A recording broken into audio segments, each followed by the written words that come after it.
Bueno, muy bien. Vamos con el último tema de Kant, la dialéctica trascendental, ¿no? Esta tercera formalidad. Y vamos a aclarar algunas cosas para sintetizar un poquito lo que estuvimos viendo, ¿no? Hay que recordar, así que para Kant,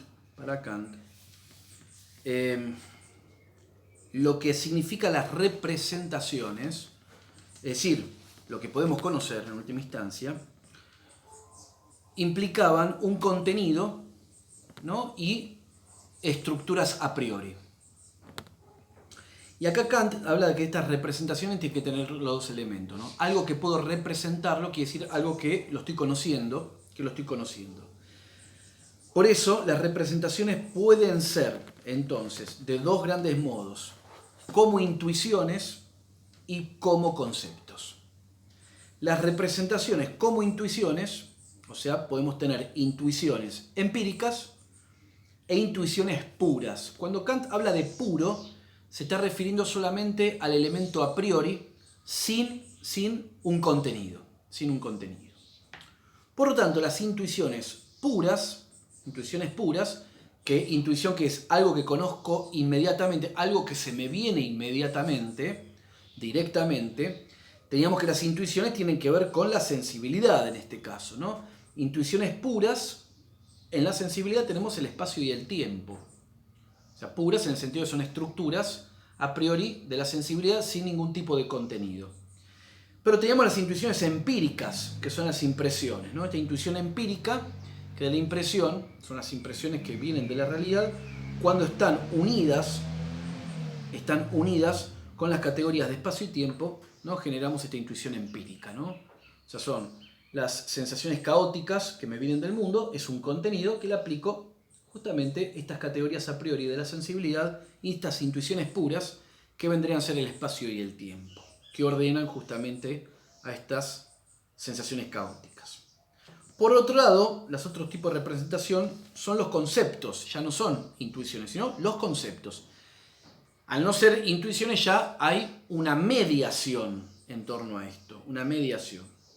Y los conceptos pueden ser empíricos o pueden ser puros. Los conceptos empíricos son cuando están unidas a estas intuiciones empíricas. Es decir, a las sensaciones caóticas unidas, estructuradas, ordenadas por las intuiciones puras de espacio y tiempo, forman estas intuiciones empíricas o impresiones. Que estas que están ordenadas ya después van a servir de contenido en la cual le voy a aplicar los conceptos puros del entendimiento, que son las categorías. O sea que las categorías son conceptos puros del entendimiento, o sea, conceptos vacíos, categorías, justamente, a priori, por supuesto, vacías, ¿sí? Que son estas 12, que la habíamos visto la vez pasada: unidad, pluralidad, totalidad, relación, negación, limitación, sustancia, accidente, causa, efecto, acción recíproca, posibilidad, imposibilidad, existencia, inexistencia, necesidad y contingencia. Son algo a priori, están en el entendimiento, y esas 12 categorías se aplican a estas intuiciones empíricas, o sea, a este material ya ordenado por el espacio y el tiempo, y puedo formar conceptos empíricos. El árbol, el perro, el gato, etc., ¿no? Puedo formar juicios. O sea, estas categorías me van a permitir formar los juicios que habíamos visto que podían ser juicios problemáticos, asertóricos, apodícticos, categóricos, universales, particulares, singulares, etc. ¿Ah? Concepto empírico implica este concepto conocido, ¿no? Que se aplica el concepto puro del entendimiento, esta categoría a priori del entendimiento, se aplica a ese contenido, a esas intuiciones empíricas pasadas, ordenadas por el espacio y el tiempo. Y aparte tenemos los conceptos puros que habíamos dicho. Una son, como dijimos recién, conceptos puros del entendimiento, las categorías, o sea, son el elemento a priori. Y después tenemos los conceptos puros de la razón, que son las ideas, ¿tá? Y esto es lo que tenemos que apuntar hoy con la dialéctica trascendental. Fíjense que tenemos, por un lado, ¿no? En la estética trascendental,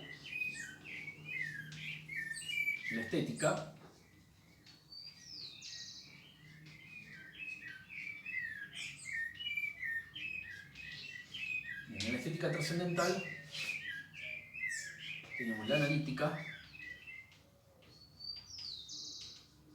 también trascendental, y la dialéctica trascendental.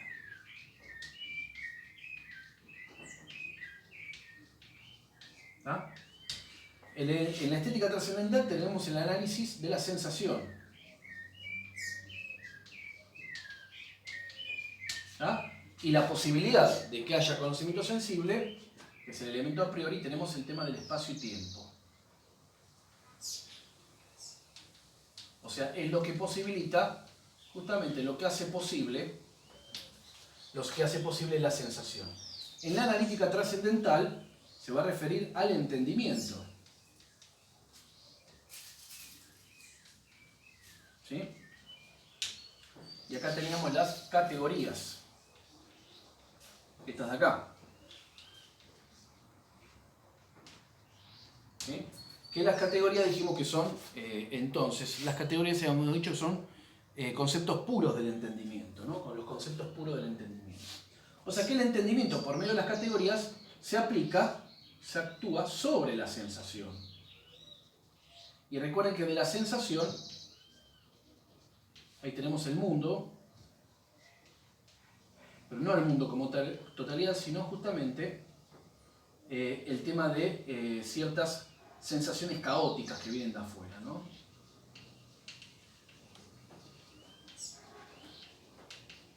Y estas sensaciones caóticas proceden entonces, este mundo, ¿no? En cuanto a sensaciones caóticas, estas proceden de la cosa en sí. Esta cosa en sí es el nombre, lo que no se puede conocer.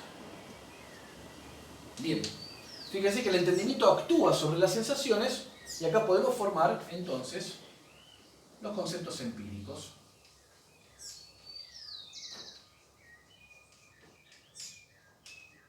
O sea, formar juicios. Y acá teníamos justamente las categorías del entendimiento como elemento a priori, más justamente las sensaciones. Las sensaciones pasadas, habíamos dicho, por el espacio y tiempo. ¿Ah? Y por lo tanto se da el elemento sintético y el elemento a priori, ¿no?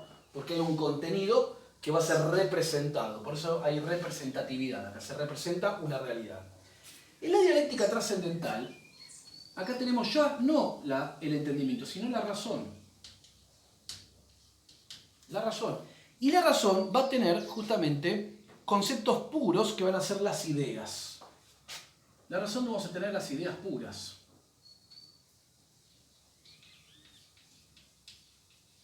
Las ideas puras. Estas ideas puras, ¿no? No tienen representación. Y las ideas puras van a ser principalmente tres: Dios, el alma y mundo. Mundo como totalidad. El alma como totalidad de los fenómenos psíquicos, llamarlo así, como postulaba, como afirmaba Hume, ¿no? Esta alma, el yo, en última instancia el yo, como una sustancia, como algo en sí, como una cosa en sí, que es el sujeto de todos los fenómenos psíquicos que tenemos. Y Dios como totalidad de todo lo existente, ¿no? Como totalidad en el sentido de lo existente. Lo existente. Lo que está más allá de todo, ¿no? Bien. Estas son ideas puras. El problema está que la razón, así como el entendimiento actúa sobre las sensaciones, ¿no? Y hace esta segunda formalidad, la sintetiza, ¿no? Primero pasamos por el espacio y el tiempo, luego sufren una segunda estructuración, que son las categorías, y tengo los conceptos empíricos o los juicios. El tema está que la razón va a actuar sobre el entendimiento. Sobre el entendimiento, o sea, sobre las categorías. Y cuando actúa sobre las categorías va a formular estas ideas puras de Dios, alma y mundo. Fíjense que la razón no puede actuar con esto procedente del mundo, de las sensaciones, porque yo no tengo experiencia, ¿se ve? No tengo, de algún modo, un contenido, una representación empírica, ni de Dios no tengo una representación empírica ni del alma, ni tampoco del mundo como totalidad. ¿Se entiende? Por lo tanto, carece de impresión. Esto retoma Hume, ¿no?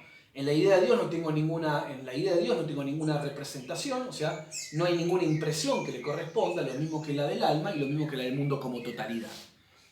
Por lo tanto, son ideas puras, así como las categorías, ¿no? Las categorías que son conceptos puros, las categorías solas, y también podemos hablar de intuiciones puras, como el espacio y el tiempo.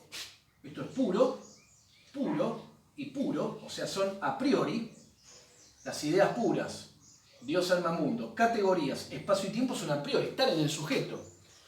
Pero nada más que en el espacio y el tiempo hay un contenido en el cual se puede estructurar espacio-temporalmente, que son estas sensaciones que me vienen del mundo.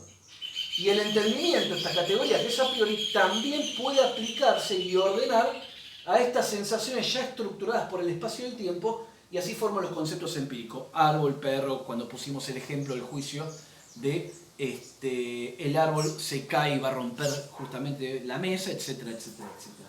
Pero acá, como no hay impresión, ni de Dios, ni del alma, ni del mundo, ¿dónde actúa la razón? ¿En dónde va a actuar y formar estas ideas? Sobre las categorías vacías, sin ningún tipo de representación. ¿Está? Por eso va a decir Kant que decimos entonces que, por ejemplo, la posibilidad de obtener experiencia acerca de un objeto es que éste pueda ser dado en el espacio y en el tiempo, ¿no? Para tener experiencia de un objeto y poder formar un objeto, tiene que ser dado en el espacio y en el tiempo, ¿no? O sea, ordenado por el espacio y el tiempo. Los objetos clásicos de la metafísica, Dios, alma y mundo, son totalidades que no se han presentado al sujeto que conoce bajo las formas en las que él pueda obtener experiencia de ellos. Por ejemplo, Dios no es un tipo de objeto que yo pueda ubicar ni en el espacio ni en el tiempo. ¿Por qué? Porque justamente se caracteriza por ser infinito y eterno, sin tiempo y sin espacio. ¿Se ve? Entonces, la idea de Dios no tiene, de alguna manera, una estructuración espacio-temporal. ¿Se ve? Por lo tanto, tampoco tengo una impresión de él. Lo mismo con el alma. El alma espiritual no tiene ni espacio ni tiempo. Y el mundo como totalidad, ¿no? Como totalidad englobante de toda la realidad física. Tampoco tengo impresión de eso. No puedo ubicarlo en el espacio y en el tiempo. ¿Tá? Entonces, cuando yo formulo el juicio, por ejemplo, Dios es uno, ahí estoy aplicando una categoría del entendimiento, en este caso la de unidad, a un objeto del cual no he obtenido ningún material sensible. O sea, estoy aplicando una categoría en el vacío, sin ninguna impresión sensible, que me permita constatar a qué aplico esta categoría. ¿Se entiende? Yo cuando digo, por ejemplo, Dios es uno, aplico justamente esta categoría del entendimiento, la unidad. Pero esta categoría de unidad no está aplicada a ningún contenido. Está vacía. ¿Se ve? Está vacía. Es un juego entre las categorías en última instancia. Dios, alma y mundo. ¿Está? Al no haber impresiones sensibles de estos tres objetos, Dios, alma, mundo, Kant va a sostener que ellos carecen de dimensión fenoménica. No tienen una dimensión fenoménica. Por eso son metafísicos. Estas tres ideas puras no son fenoménicas. Fenoménico, de phenomenon, viene de acá. Lo fenoménico tiene que ver con las sensaciones que proceden de la realidad. Bueno, no son fenoménicos, son metaempíricos, podemos llamarlo. Bien, es decir, no pueden ser objetos asimilables a nuestra sensibilidad, solo son cosas en sí.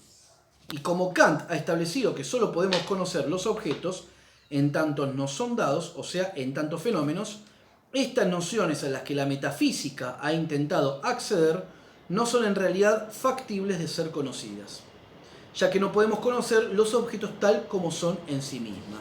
Es decir, que Dios, alma y mundo son cosas en sí. ¿Ah? Son cosas en sí.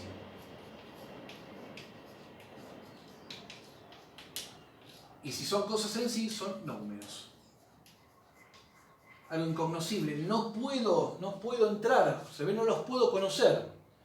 cosa en sí, el mundo, ¿ven? Mundo como totalidad. Hay una cosa en sí, porque Kant reconoce que estos fenómenos que me vienen afuera tienen que proceder de una realidad en sí misma, lo que pasa es que no la puedo conocer. Mundo. Al mismo tiempo, reconozco que estos fenómenos internos míos, psíquicos míos, ¿se ve? Tienen que tener un principio unitario, que es el yo, el alma. Pero no puedo tener experiencia del alma, me falta la impresión justamente del alma. ¿Se ve? Tiene que haberlo, dice, pero no lo puedo conocer, alma. Y me doy cuenta que todo lo existente, tanto yo como el mundo, también tiene que haber un en sí, pero no lo puedo acceder porque no tengo impresión de ella. Me tendría que sacar, en el ejemplo de los lentes azules que poníamos, me tendría que sacar los lentes azules para poder conocer las cosas en sí, y eso es imposible. Por eso es como que la razón cae en su propia trampa, porque podemos conocer las cosas mediante el modo de conocer nuestro, y con ese modo de conocer nuestro conozco también, o sea, es como que conozco lo que ya está puesto en mí de algún modo, más esas impresiones que me vienen de afuera. ¿Tá? Por eso esto no se puede demostrar, hay un agnosticismo en Kant, pero esto va a tener una salida en la moral, va a decir Kant, ¿no? De algún modo es como que esta problemática de Dios, alma y mundo, desde la moral se va a poder sostener. O sea que Dios, fíjense, Dios en este sentido, vamos a ponerlo acá, Dios en este sentido es la res cogitans infinita que habla de Kant. Que Kant dice se puede conocer, se puede demostrar, etc. Kant dice que no, de Descartes, digo, ¿no? Descartes. El alma es la res cogitans finita. Es una sustancia. Y el mundo, la res extensa. Y acá mata al racionalismo. Esto todo por la influencia del empirismo, ¿no? Estas tres sustancias que hablaba Descartes, bueno, en verdad son incognoscibles para la razón, según Kant, ¿no? Pero por eso de ahí la crítica de la razón pura es ponerle límites a la razón. Ponerle límites, dice, porque la razón tiene esta vocación metafísica. Tiene una vocación metafísica en la cual genera estas ideas puras. O sea, nosotros tenemos la idea de Dios, de alma y mundo, y es como que tendemos a aceptarla, ¿no? Pero dice, esto de alguna manera son una ilusión de la razón. Son una ilusión de la razón. ¿Por qué? Porque la razón trata de sostener que eso es real más allá de los propios límites de la propia razón, ¿no? Es como de alguna manera, como estar en el desierto, ¿no? Y tener una ilusión óptica, ¿no? Que ve un oasis. Bueno, ¿qué es lo que ocurre? ¿Es una ilusión eso? Sí. ¿Es un engaño de la razón? Sí, es un engaño. ¿Y qué tendremos a ir al oasis a beber agua? Pero el oasis no está. Entonces, ¿qué va a decir Kant? Esa ilusión, de alguna manera, que es algo natural en el hombre, que esto está en todo hombre, esta ilusión trascendental que habla Kant, ¿no? Afirmar que Dios, alma y mundo existen, se pueden demostrar, ¿no? Están ahí. Dice, es una ilusión, pero, claro, ¿qué podemos hacer nosotros? Es no dejarnos engañar. Sabemos que son una ilusión, las tenemos ahí, a la idea de Dios, de alma y mundo, las tenemos, pero lo que sí puedo hacer, eso no lo puedo controlar, porque está, pero sí puedo controlar en el sentido que no permito que me engañen, ¿no? Están ahí, ¿no? Siempre llamando, pero yo puedo poner un límite y no permitir engañar, ¿no? Esto es lo que va a sostener Kant con esta vocación metafísica de la razón. Ahora bien, por eso hay que poner los límites a la razón, ¿no? Estas nociones a las que la metafísica ha intentado acceder no son en realidad factibles de ser conocidas, ya que no podemos conocer los objetos tal como son en sí mismos. Por eso, este sería el resultado negativo de la crítica de la razón pura, establecer los límites de la razón. Por eso la metafísica no es posible como ciencia. ¿Por qué? Porque le faltan a los objetos de la metafísica, que son estos, Dios, alma y mundo, le faltan la impresión. Por lo tanto, no son factibles de ciencia. Ahora la pregunta es, bueno, todo muy lindo, pero ¿para qué está esto? ¿No? En última instancia, ¿para qué están estas ideas? ¿Por qué la razón tiende, ¿no?, a estas ideas? Leo algo de Carpio. Dice, las ideas entonces, dicho con la terminología de Kant, las ideas, Dios, alma y mundo, no tienen valor constitutivo en el conocimiento, es decir, no son principios capaces de convertir las intuiciones en objetos. ¿Sabes? Son intuiciones de la razón, pero no las puede, ideas, perdón, de la razón, pero no las puede constituir en objetos. No son principios aplicables a nada dado. Pero sin embargo, lo absoluto que la razón postula, Dios, alma y mundo, tiene, si no una función constitutiva, en cambio otra función muy importante, que Kant llama regulativa. ¿Para qué sirven estas ideas? No para constituirlas en objetos de conocimiento, pues no se pueden conocer, son solamente pensables, no se pueden conocer, pero sí va a tener una función regulativa, va a decir Kant. ¿Qué quiere decir esto? Lo absoluto, la totalidad de las condiciones, no es nada que podamos alcanzar, sino que representa una tarea infinita. De tal manera que la idea es algo así como el índice de la infinitud de la labor que le espera al conocimiento humano. Un símbolo de la inacababilidad de la tarea humana de conocer. Es como un modelo, como un ideal, ¿no? Estas ideas de totalidad, el absoluto, Dios, alma, mundo, son como, justamente, como un ideal a seguir. La idea de lo absoluto es una máxima o un principio heurístico. ¿Qué quiere decir esto? Vale decir que ha de servir para descubrir nuevos conocimientos, para que la investigación científica no se detenga jamás en ninguna condición como si fuese la última, porque detenerse en la marcha del conocimiento científico sería caer en el dogmatismo. Dice, conformarse con la explicación dada y juzgar superflua toda investigación ulterior, en tanto que la ciencia debe esforzarse por seguir siempre más allá, obteniendo síntesis cada vez más amplias. Las ideas orientan el conocimiento hacia una meta, que es la totalidad unitaria que la razón busca y nunca termina de hallar. Representan el ideal del conocimiento humano en su marcha incansable e infinita. La idea de lo incondicionado es la idea de una tarea necesaria que nunca alcanzaremos en su totalidad. Por ello dice Kant, con un juego de palabras, que no son nada dado, sino que representan una tarea que nos es propuesta por la naturaleza de nuestra razón.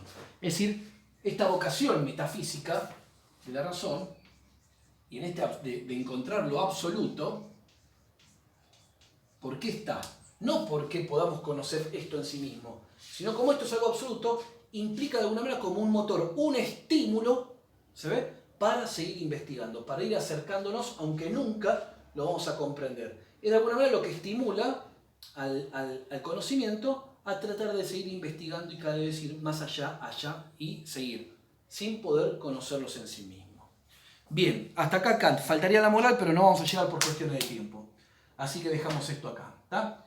Lo último, nada más, Dios, alma y mundo no son más que relación entre las categorías vacías, por eso no tienen representatividad. Bueno, muy bien, nada más.